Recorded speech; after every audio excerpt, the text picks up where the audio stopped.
Welcome to the Naughty Child, the Emergency Podcast with me, Richard. And me, Polly. I'm the dad. And I'm the daughter. So, Polly, why are we having an emergency podcast? Because it's been announced who has been retained for the 100 this year. Okay, and what's the news? It's very mixed. A lot of surprises. A few not like shocks at all, but then a lot of surprises. So it's probably easiest if we go through each team. I've got a list of the 2021 squad, the people that have been retained, and then other additions that I'm going to add on. Okay. So first one, we have Birmingham Phoenix.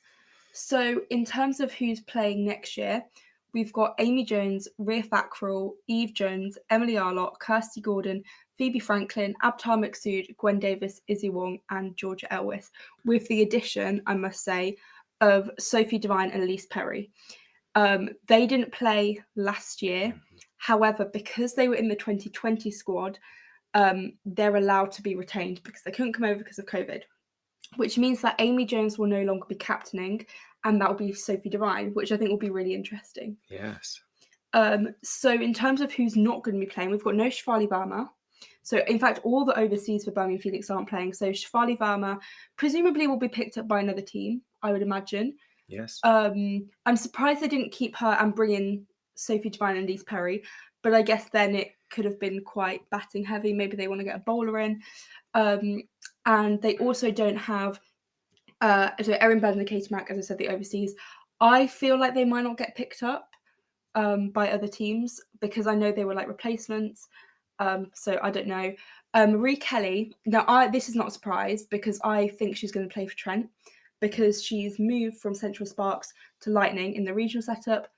So as you can imagine, she's more likely to play for a different 100 team. And also Thea Brooks not playing. Also not a massive surprise because she didn't play any games for Birmingham Phoenix, although she was in the squad. So she might get picked up by another team. We'll just have to wait and see. Yes, that is interesting. Amy Campbell as well. Yeah. Not listed. Well, she played for Northern Superchargers. Right, so she's not been listed by them. Yeah. So there's a possibility she could end up. So the people in all these lists are people that played last year who've been retained. So I guess we'll come on to, I think that's the last two we'll go through. So next, London Spirit. So London's actually been interesting. So they've kept Naomi Tatani, Heather Knight, Amara Carr, Danielle Gibson, Charlie Dean, Freya Davis, Grace Scrivens, and Alice Monaghan. So that does mean they've kept no overseas. So they're overseas before Deandra Jottin, Deepti Sharma, Chloe Tryon. So they've kept none of their overseas. And also there's no Tammy Beaumont. That is really intriguing, isn't it? Now, in my opinion, I think that she's going to go to Trent as well because she does play domestically for Loughborough Lightning, although she never plays really. And I guess as we go on, I'll explain why Trent, we think a lot of people will be going there. But yeah, I was quite shocked by that because I guess they do have Charlie Dean and Freya Davis, who are England players, as well as obviously Heather Knight. But I guess Charlie Dean is relatively new to the side. Yes. And you could argue that Freya slightly is as well. I mean, she's been around for a bit, but in terms of her number of caps, I don't know. So it'd be interesting to see if they, with their overseas, their new ones, if they get really big names in. I guess we'll see. Welsh Fire. Now, they've kept quite a few players. So Katie George, Alex Griffiths, Georgia Hennessy, Lauren Filer, Hannah Baker, Nicole Harvey, Hayley Matthews, obviously overseas, Claire Nicholas. Now, she's essentially been retained from 2020 because she had a baby last year. Okay. So she's like, as if it was an overseas player, she's been retained. However, no captain, Sophie Luff has not been retained. No keeper, Sarah Taylor. That's not really surprised. I kind of expected Sarah to not be retained because I don't think she'll play at all. So yeah, I mean, the thing that shocks me the most about this is in the 2020 squad, they had Meg Lanning, Jess Jonathan, and Beth Mooney, and none of them have been retained. So they had the option of bringing those in, but have not followed up on that option. Whether that's their choice and they won't play in the tournament at all, or with the potential they might be having a better offer from another team, I don't know. But it would be a real shock to me if Welsh Fire have gone, no, we don't want Meg Lanning, Beth Mooney, we found some better ones. It's like, no. And considering how much Welsh Fire struggled, especially getting big totals and stuff, it would be a real surprise if they didn't, get really big over season. I mean, they still kept Hayley Matthews, which is good. However, they haven't retained Georgia Redmayne or Piper Cleary, which again isn't a surprise because replacement. So it'll be interesting to see how that team shapes up, I think. Because, also in the main squad, they haven't got many professionals, like domestically either. Okay, yes. So far. So, I mean, whether other contracted players move to that team, I don't know. It'll be interesting to see. Bryony Smith has not been... Bryony Smith hasn't been selected, and she was, like, a massive part of their team. So whether she'll go somewhere like Oval, I don't know. In terms of Southern Brave, their squad, I think, is the most similar. So they're keeping Mai Boucher, Smriti Mandana, Tara Norris, Carla Rudd, Paige Schofield, Anya Shubsole as captain, Danny Wyatt, Lauren Bell, Sophia Dunkley, and Amanda Jade Wellington. So they're getting rid of Stefani Taylor as an overseas, so someone will be brought in. But also Charlotte Taylor, who was really good, and also Fee Morris. But yeah, as I said, they did retain 2 overseas players, and 2 very good ones, Smriti Mandana and Amanda Jade Wellington. So again, there's like great depth in that squad. So we shall see. Should we go into Oval Invincibles, defending champions? Now, Oval's quite interesting because they're keeping Tash Farron, Emma Jones, Marizanne Kapp, Alice Capsey, Donovan Nearkirk, Maddie Villiers, Shabnam Ismail, Danielle Gregory, and Grace Gibbs. So they've kept all their overseas, which personally I think is a really good decision. Yeah, I mean, it works so well for them, didn't it? And if it ain't broke, don't fix it, I think is the thing with Oval Invincibles. So, they got stronger and stronger as the tournament went on. That would make a lot of sense. And building it on on Danae and Miriam, I just think is the really, really key thing for that team. But in terms of changes, no Fran Wilson and no Georgia Adams. For me, that was a bit of a shock because I think they could have still played in Oval, but I mean, they can go elsewhere. But also Sarah Bryce, I think she might go to Trent like her sister. But yeah, I was kind of a bit surprised. And then next on to Trent Rockets. So Trent was very strange because they only kept 5 players. So that was Catherine Brunt, Nat Siver, Catherine Bryce, Abby Freeborn, and Sarah Glenn. So 3 of them are England players, and they kept no overseas. In fact, Abby Freeborn stayed despite the fact she's moved to Sparks for regional cricket. So I was thinking maybe she might get a gig with Birmingham, but she's staying with Trent. And also another surprise is that the overseas players they had for 2020, who couldn't come over, which they had the possibility of retaining, Sophie Molyneux, Annabelle Sutherland, and Elise Villani, and they didn't take any of them, which again is a massive shock. And also the fact that the majority of their team, I think, apart from Emily Windsor, I could be wrong on this, but everyone else who was in the 2021 squad who I haven't mentioned, plays for Lightning. So there's no natural other place that they would go. So I'm really confused about that. And I think it's a bit strange because also that team is going to be really different. And because it won't even be similar to the regional one, I wonder how as a team they will bond and stuff because they won't necessarily know each other very well, because I mean, although the women's cricket circle is quite small, you still might not really know people, so it's an interesting prospect. You can only suspect there's going to be some real shuffling around going on, both when the teams are announced. Is that in March? The men's draft is 30th of March. I'm not actually sure about the women's. Maybe someone can help us out with that, because there's not a draft for the women's. I mean, I know certainly last year it might be because of COVID, but people being picked, weeks before. So there might be a similar thing. I hope not. I hope it's kind of more solidified before, but you never know. Yeah, and I guess what you had last year is that you had players, for example, like Shefali Verma, who happened to be touring with India anyway, had a really good series, and therefore got picked up. Yeah. And you'd imagine with the Commonwealth Games happening just beforehand, there are going to be some people who might pick up injuries. There are going to be some people who, for whatever circumstances, can't stick around for it. So I think there'll be some shuffling around, particularly with overseas players. Yeah. I've been dreading to talk about this one because it's our beloved Manchester Originals. So Manchester have kept Kate Cross as captain, Cordelia Griffith, which I thought was a little bit of a surprise because she's not affiliated with Thunder. She plays for Sunrisers, so I wasn't sure. Hannah Jones, Lizelle Lee, Georgie Boyce, Ellie Threlkeld, Emma Lamb, Sophie Eccleston, and Laura Jackson. So no Harmanpreet Kaur, no Mignon Dupree as overseas, and probably the biggest shock, no Alex Hartley. Which I've been mulling it over for the last couple of hours. And there's a couple of things, like theories. So do you want to chat through some of that?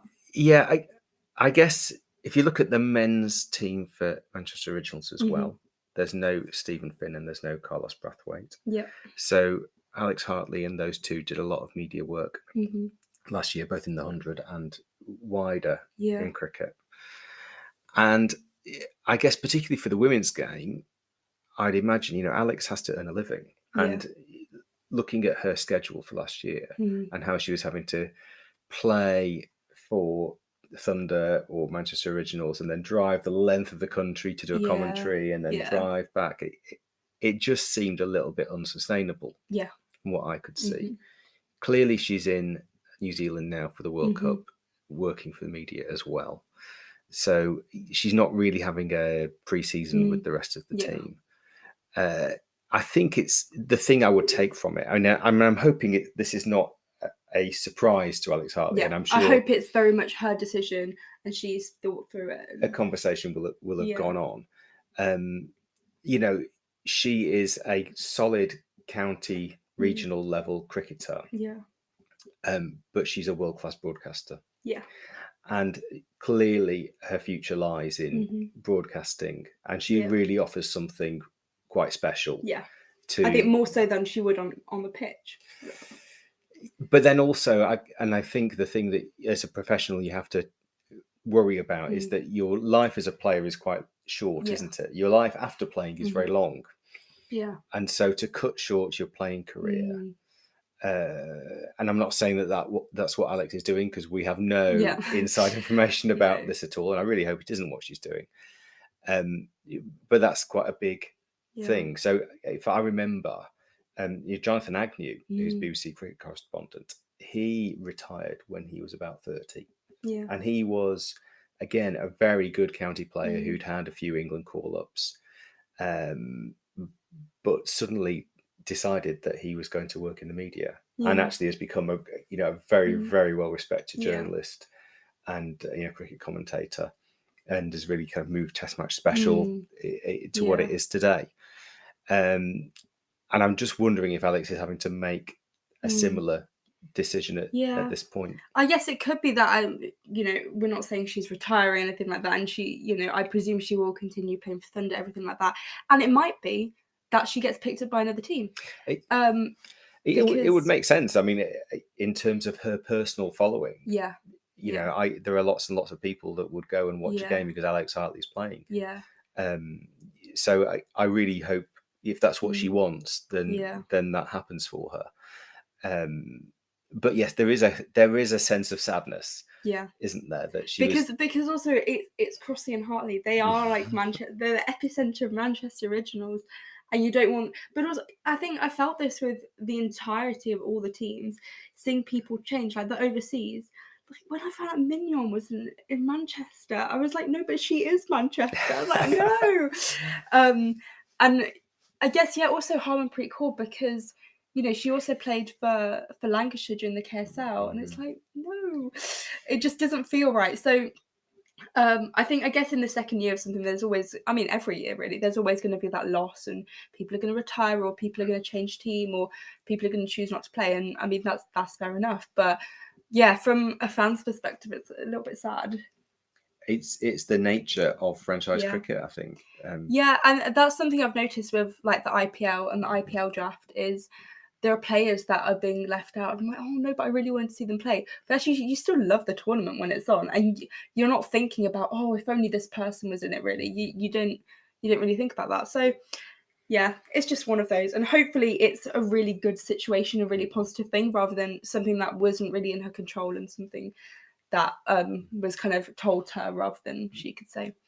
But on to the final team, Northern Superchargers. So they've also kept quite a lot of players. So they've got Holly Armitage, Katie Levick, Jemima Rodrigues. I'm so glad she stayed. Liz Russell, Bess Heath, Beth Langston, Lindsay Smith, Alice Davidson-Richards, Laura Wolvar, and Kalia Moore. So that leaves us with quite a few things to discuss. So no Lauren Winfield-Hill. Presumably she'll go to another team. However, she did captain Northern Superchargers, and she was their wicket keeper. So it could be a big opportunity for Bess Heath to wicket keep. But at the same time, who's going to be your captain? Yeah, I don't know. I mean, there are potential captains and wicket keepers out there in the system. Yeah, Tammy Beaumont, for example. Yeah, very true. But yes, that is a strange one, isn't it? In fact, well, they've got Alyssa Healy. So they've retained her from 2020. Yeah. So, in fact, then Bess Heath won't really be doing any keeping. But they got Jamie and Laura, they've got a vocalist and a guitarist. They just need a drummer and a bass player. That is very true. They need to create a little band whilst that's a good point. But yeah, so Laura Kimmins has also gone, not a huge surprise. So yeah, the only thing is, so no Phoebe Graham, no Amy Campbell. Kind of expecting, because Phoebe's moved to Thunder, so presumably Manchester original. We'd love to see that. And Amy Campbell, presumably Sparks or another team. It depends. There seems to be quite a lot of movement. And yeah, players who, for example, like Fee Morris, she's not playing for Southern Brave. She hasn't been retained by Southern Brave. So will she go to Welsh Fire, which is Western Storm, where she plays most of her cricket? So it's those matchups. Are people going to completely change people? Will you have in the first for 2020? The plan was, I think, Maddie Villiers was playing for Trent Rockets. Okay. And I'm trying to think of other ones. I think maybe it was Holly Armitage that was playing for Oval Invincibles as well. I can't remember, but yeah, there were a lot of changes even between 2020 and 2021. So that's something expected. With Northern Superchargers, one of the other overseas they had, Nicola Carey, they haven't chosen to retain her. So be interesting to see what overseas players they have, except they've already got Laura Wolvar and Jamie Rodrigues. In fact, I know they've got all their overseas then, because they've got Alice Healy. So that's already decided for them. Yeah, some questions. So first one, which other big overseas stars do you expect to get picked up, since many will be here anyway for the Commonwealth Games? Very good question. I guess the Commonwealth Games, as you said before, is a great opportunity for people to be picked up. So I'd imagine potentially maybe some of the Indian players, because they're going to be over here for the series in September, and a lot of them haven't been retained. So, again, Shafali Verma, I think, would stay. I'm trying to think of other people that might get picked up from the Indian side, because, India are not doing well at the moment. So, yes, but I guess the thing is, you've got the Women's World Cup and then you've got the Commonwealth Games. Stars are going to emerge. Exactly. So there are people we're probably not even talking about. Yeah, we don't know about, and they're going to be, household names by the end of the summer, which is quite exciting. I think also Australia. So maybe someone, Megan Shute, Talia McGrath. I'd love to see Megan Shute play for Original, someone like that, like a really aggressive bowler. I think you said Darcy Brown. I'm trying to think who else. Maybe it's someone like Lana King. But then also New Zealand, I think I would love to see, Amelia Kerr is playing really good cricket at the moment. Get Susie Bates over. She was supposed to play for, I think she's supposed to play for Southern Brave, like 2020. But no, I'd love to see them over. I guess maybe more West Indies players, because there aren't, like, I think it is only Hayley Matthews that's playing.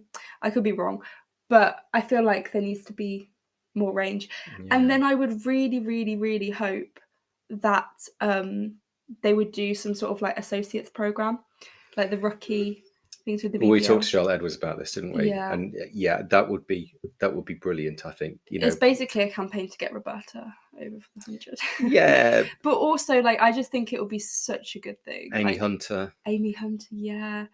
Because it's value, like invaluable experience. And I just think, yeah, it's good to get more names out there. And I mean, if I was, playing for Brazil or whatever, I would love to come to England and play in a massive tournament with, Sophie Devine and Alyssa Healy and Tammy Beaumont. Like, it's a dream. So, and I don't see really why that can't happen. And even if they don't play, if they're just in your squad and train with them. So, yeah. Where will Tammy Beaumont end up? We've kind of answered this, but I think Trent, potentially. You also said Northern Superchargers, but we'll see. We'll see.